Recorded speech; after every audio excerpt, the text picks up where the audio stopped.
I like it at night because sometimes you'll see an establishment that, say, their neon sign was broken down, it wasn't working, and you'll be driving along, and all of a sudden, there it is in all its glory.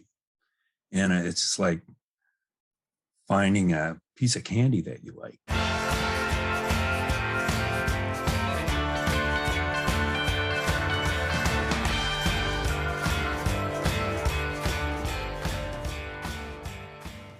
Hi, everybody, and welcome back to the Art Dimensions podcast, Beyond the Palette.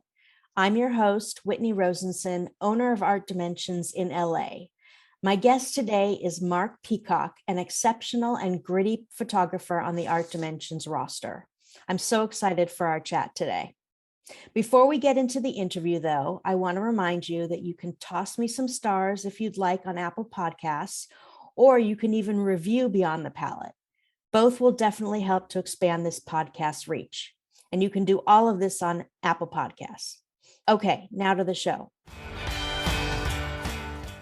Hi, Mark. Hi, Whitney. Thank you for inviting me today. You're welcome. Thank you for coming, or thank you for being here on the Art Dimensions podcast, and Happy New Year. And how are you? I'm good, thank you. And yourself? Oh, I'm good. I'm hanging in there. Thank you. All right, I want to start with a quote.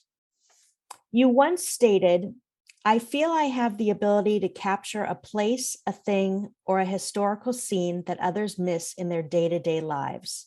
I love it when I'm able to accomplish that, bringing the imagery to the viewer while potentially preserving some iconic history as well." So what does this preservation mean to you? You know, preserving iconic history. What does that mean to you? Well, the things I'm interested in, like the city of Los Angeles, because I've born and raised here. And this city is always ever changing. So when I photograph things that have been here for a long time, buildings or street scenes or whatnot, to me, I'm more or less archiving a moment in time of those things and also preserving them. And I like when I can capture a scene that most people may just drive by, walk by, whatever, and turn it into something more than maybe what it is at first glance to most people. Wonderful. Thank you for answering that. How long have you been taking photographs? Well, I've been taking photographs most of my life, but seriously thinking about photography as an art form probably for the last 14 years. Before that, I was a musician and I had a recording studio and I've put out some albums, and that was primarily my artistic focus. Okay. That just leads me to ask you, how does music or your experience as a musician relate to your experience as a photographer? Well, the music I do is ambient soundscape type of music, which is quite moody. And that relates directly to the photography I do, because when I really capture something the way I want to, it'll create a mood to the viewer of the image. It definitely does. How my music relates to the photography. Okay. Why shooting pictures rather than, let's say, painting or sculpture? I mean, what drew you to the photography as a medium? I'm not a very good painter. So my dad was, but when I was a kid, my father used to take me out with him sometimes when he did photography. And he would stop and show me how he was looking at something and how to frame it. And that stuck. That's kind of my main photography training, was going out with my father and him showing me how to look at things, in more of an artistic fashion. Fantastic. That's so meaningful. And what a great training you must have had. And so that all happened in Los Angeles? It did. Okay. Well, I'm a native Angelino as well. So I know exactly what you mean about wanting to preserve some iconic history and how the city has shifted. And I love that your photographs do exactly that. So what's your favorite aspect about being a photographer?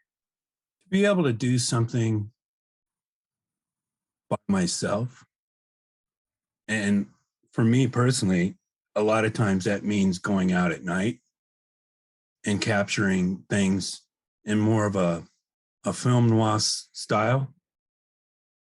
I really like that look and that era of photography and movie and filmmaking. And when I really capture something in that manner, I'm really happy with it. So tell us about the film noir idea, or tell us about a couple of your different series that you do. Well, to me, that those visuals are very moody. Like one of my favorite painters is Edward Hopper. And I like that imagery, you know, night, solo figures, loneliness, emptiness. So a lot of times if I go out, that's the sort of thing I'm looking to try to capture. Got it. And so you've got the vintage neon series. You've got the street scene series. Our family, every summer, when my mom and dad would have 2 weeks vacation, we'd take Route 66 to Oklahoma.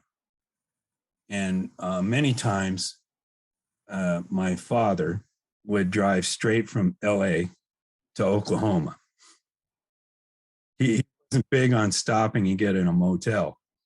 And I would say most of the time at night when we were driving, I was awake, and all the towns we would pass through, you'd be looking out the window and you'd see these neon signs and motels and whatnot. And I was always fascinated with that.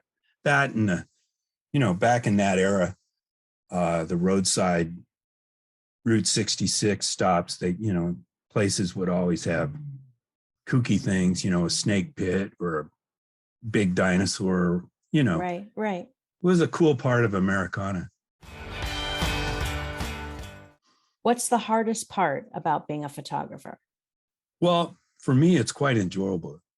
I would say the hardest part is selling your work or getting it out to people or to be seen. That part seems to be fairly difficult. There, so many people shoot pictures, and you have to find a niche, I think, that interests people, and then art collectors that would want to purchase something. I think that's the hardest part, that promoting yourself. And what type of camera do you use? A couple of cameras. I have an old Olympus camera that I like the colors, and I'll use that. I have a Canon Mark III, Canon D, and a couple of little cameras, that I always keep with me, like that are within reach when I'm in my car. Awesome. So no iPhone photos for you. Very rarely, but maybe if I upgrade my iPhone, taking more of them, because the cameras in these phones are just amazing. They are, but when I think about you using your Canon or did you say a Nikon or you said Olympus? It's an Olympus and a small Sony. So when I hear you mention that, well, why don't you tell our listeners what can you capture with those cameras that up until recently with the really developed cameras in the iPhones, what could you capture with those cameras that you couldn't capture with the digital photography? Well, with high-end DSLRs, it's all about the lenses. So if you have a $2,000 long lens or a wide angle lens, these are things that the phone really can't capture, which you can with a digital camera and also film camera if that's what you do. But it's with photography, I found it's mostly about the lenses. And who are some of your greatest influences? You mentioned Edward Hopper. Edward Hopper, obviously, Ansel Adams. I like Shulman. He was a photographer that shot a lot of Los Angeles buildings and houses. And you like his work. Okay. And you do a lot of black and white work. Your vintage neon series has color, and some, you do some color, but you do a lot of black and white. So what is the black and white? I mean, I feel like it captures that moodiness and that perhaps loneliness and emptiness and nighttime vibe that a lot of your images go for. But am I missing anything? Does the No, that's exactly correct. Monochrome really lends itself to a mood and with what I do, more, if I capture something really well, it's that film noir style. And you don't really get that with color. Black and white is more profound, I think, when you see the image visually. I would say it was a term that was coined for movies that were made in like the late 30s, 40s, those like detective dramas, murder mysteries, that were black and white. Yes. Very moody kind of films. Describe your aesthetic in 3 words, but you can't use the word moody. Feeling, memory, and timeless. Oh, that's excellent. That's awesome. Has COVID affected your practice at all? Only that art shows, which I used to do on a fairly regular basis, that ended. But as far as going out and doing photography, no. In some instances, especially when it was a lockdown, I loved it because the streets were empty. And that was before all the businesses kind of shut down. I would go out and photograph things at night, which was really good for me personally. That's okay. So that's definitely an upside to the pandemic. I just want everyone to know that they can look at your images at markpeacockphotography.com and also on the Art Dimensions website. I have about 20 or so images of yours on the Art Dimensions site. So I just want everyone to know we've been talking about these images, and now you can go on your computer and look at them. I'll also tell you that I work with my girlfriend, Monique Vanier, and she has a studio on Westwood called Aurora Blue Studios. And a lot of my work hangs in that studio. So anybody that would be interested in seeing something live or look at my work that way, that's always open, for by appointment only. Can you mention the name of that studio again? Aurora Blue Studios. And it's on what street? Massachusetts, right near Sepulveda and Santa Monica. Okay, great. That's Mark's girlfriend's studio where he has a lot of photographs hanging. If you want to see them live, you can contact me and I can contact Monique, or you can contact Monique directly. There you go. What do you hope people will get from your images? Well, I would say a lot of times when I've sold prints at art shows, a lot of the people chose an image because either A, they lived in the building, or they used to frequent someplace and it brought back good memories for them, or they just like the imagery, say like Americana, Route 66 stuff, and they just like that sort of thing. But I would say a lot of people buy something because it reminds them of something here in Los Angeles. So I want everyone to look at your images, and let's just mention a few other series that you have. You've got the vintage theaters, the vintage neon, the desert. Do you have desert series? Well, I've taken a lot of pictures in the desert, the local deserts, the Mojave Desert, out there by Pioneer Town and Palm Springs, and then throughout the Southwest on Route 66. So there's a lot of desert imagery. Okay. And then you've got a series called Nocturnal City Streets. Maybe is that, or the Wide Open Road series? Are those other series that you have? Yeah, that's more Route 66 or Americana, Americana. Yes. Okay. kind of thing. Well, we've had some luck with your photos, but I hope to Yes, have yeah. more and leasing them and selling them. And they're great for sets. They're great for offices. They're great for homes. I hope people really appreciate them because I think your work is amazing. How do you stay motivated to keep shooting? That's pretty easy. I love to do it. And I go out a lot, mostly at night, but during the day too. But I like it at night because sometimes you'll see an establishment that, say, their neon sign was broken down, it wasn't working, and you'll be driving along, and all of a sudden, there it is in all its glory. And it's just like finding a piece of candy that you like, you know. That's great. And then I stop and I'll take the photo, or so I like seeing what's out there. A lot of times though, it's kind of sad because you'll see a place that has been around for 70, 80 years go out of business, and it all gets shut down and